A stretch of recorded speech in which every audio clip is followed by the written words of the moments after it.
What's up there, guys? My name is Jace. I've been running cross country for 7 years now, and I'm going to give you guys 10 tips on how to make this your best cross country season yet. This is some tips for people that have been running for years, for people that are just getting into it, just everybody. I want to give you guys my take on how to become a better runner. I went from 7th grade running 2 miles in just around 17 minutes. I don't have my exact times, but it was around 17 minutes. To now I can run 3 miles. My PR is an 18:57. So I'm not a crazy good runner, but that is crazy improvement in a matter of 7 years.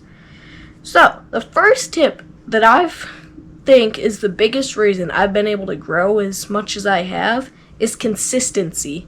You have to be able to put in the work every day. Some days you might not be running, but you might be in the weight room. You might not be running or in the weight room, but you might be stretching. You just have to make sure that every day you're showing up, doing something that's going to make you better. There's really no big off days when it comes to running. The second you take, I want to say, it's a week is when you start to lose stuff. 2 weeks you lose everything. Not everything. It's when your body fully starts to decompress. And after that 2 weeks, your body goes, whew, and then it goes, whew, a very slow incline to get it back, but a very fast decline to lose everything you worked for.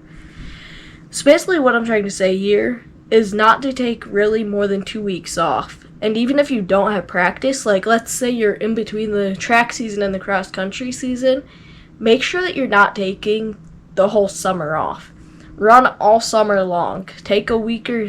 We take 2 weeks off after the track season before cross to let our muscles decompress, and then you get right back into it. Now the second tip that I want to hit you guys with is to stretch. This is something that a lot of runners don't do. I personally struggle with it. I try to stretch at least a couple times a week, but normally I kind of get busy or don't want to. There's a lot of runners, they'll say they stretch, but their stretching is pulling their leg up and putting it down, and then they say they stretched. Definitely stretch, or you will be dealing with injuries. I've had my fair share of them. I'm actually coming back from one that I've had for almost a year now. Starting to feel like it's completely gone, hopefully, but it's because I didn't stretch. I need to start practicing when I'm preaching, don't I? Yeah, I probably should. But that's like one of the biggest things that you need to be doing. Number 3 is feeling your body properly. This is something that a lot of people struggle with. Runners, non-runners, all athletes. This goes out to everybody. Make sure you're putting in your body what your body needs.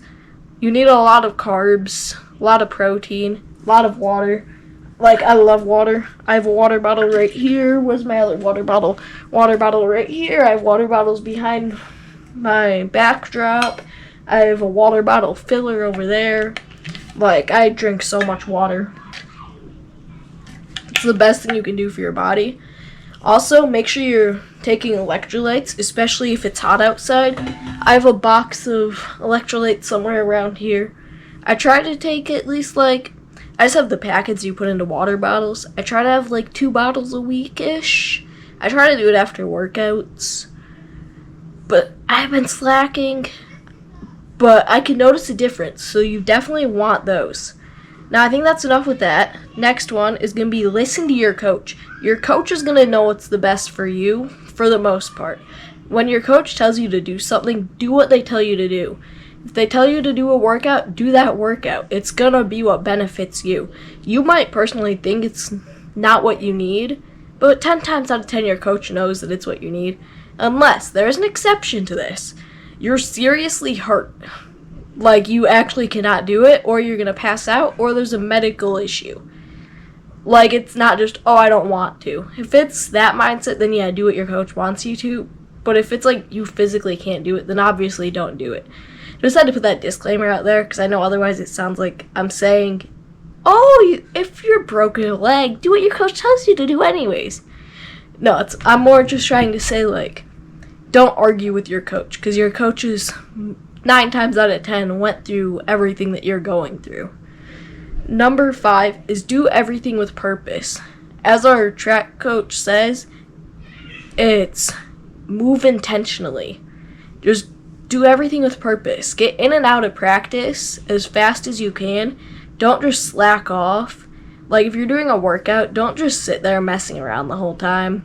Sit there and actually try to put in the work, because if you do stuff just, it's whatever it is, you're never going to improve. If you do it with intention, that's when you actually get better, and it's worth your time. Because if you're slacking off, you're never going to get better. But anyways, number 6 is no excuses. I'm so tired of hearing runners, like, after they finish a bad run, they're like, "Oh, I was dehydrated. Oh, I got stuck in a red light. Oh, there was too many people." Or even stuff like, "Well, my right hip has been hurting me. And then my left femur decided that it wanted to do something ugly. And I had a slight issue in my hips." Like, I get it if you're actually injured, but if you're just making up stuff that you could easily fix, or like, "Sorry, I couldn't make practice, I was tired," that's not a true excuse. Like, and even if it's something minor, I don't like hearing people complain about it and make it sound like they can never run again. Like, if you're going into cross country especially and you just sit there and whine the whole time about how much you don't want to do it, don't do it. You're not forced to be there. Nobody else wants to listen to it. Number 7, because otherwise I could sit there and rant forever about that one, is going to be don't compare yourself to others. This is something that I know some people that struggle with this. If you're like me and not the fastest runner, or maybe you're even more of a comfortable pace than me, I don't know where you're at. Don't go and compare yourself to people like Nick Simmons, Usain Bolts, or some other runners. I don't even know a lot of runners, because I don't really care that much. Like, I don't know. I know Ellie Ostrander. I've watched a couple of her YouTube videos. I know the YouTuber ones and Usain Bolt, because, like, obviously he's the fastest sprinter of all time. But it's just, like, don't compare yourself. Like, you're who you are. Improve for yourself, not for anybody else. Ooh, I know Ryan Trahan. He was a crazy fast runner. Okay, so the 8th point that I wanted to mention today is having proper, like, attire for the event. Not event, run, whatever. But for shoes are the most important thing, like, they go into running. If you don't have proper running shoes, you're bound to get injured. I have teammates that don't have proper running shoes and they are injury bound. Like, I've seen it happen numerous times in my time running. I personally, which everybody's different, so don't even take this as a grain of salt, just like a recommendation for some people. I like the Brooks Ghosts. Don't get the 16s. Or at least, like, shouldn't say that, 'cause some people might like them. They're a lot heavier. I prefer the 17s, 15s, 14s, 13s, and 12s. Actually, I don't think I've ever had the 12s. I've had the Ghosts 13, 14, 15, 16, and 17, but I prefer the 17s the most. 16s are my least favorite. They're the heaviest, in my opinion. But I know people that use other Brooks. There's Adrenalines, then some other brands. There's Asics. Nike has a couple decent pairs. Most of them aren't the best, though. What other ones are there? There's Hoka. There's Under Armour has a couple that aren't the best. But then, anyways, also spikes. This isn't actually my cross-country pair. This is a track pair. But I use Dragonflies. This is a pair that's my track spikes. But I have cross-country Dragonflies. They're one of the best cross-country spikes out there. I might actually be needing a new pair this year. Because another important thing about your shoes, make sure they fit you. If they're too small, you will get blisters. If they are too big, you will be running like a clown. And that is not a good thing. I know some of you guys might look like clowns, but that doesn't mean we have to run like one too. So, if your name's Xander, you kind of look like a clown. Sorry, just had to say it. If somebody watching this knows him, send this to him, because that'd be really funny. Hi. Can I assist you?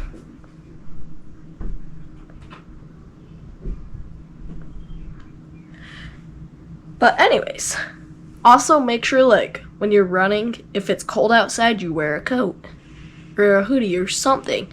And gloves. Gloves are very important. If it's warm outside, make sure you're not wearing a hoodie. I had a teammate last year that refused to take off his pants in the summertime. He regretted it. Yes, he did. It gets hot. Anyways, moving on from that. Number 9. Don't just run. Enjoy it. Like, enjoy the scenery.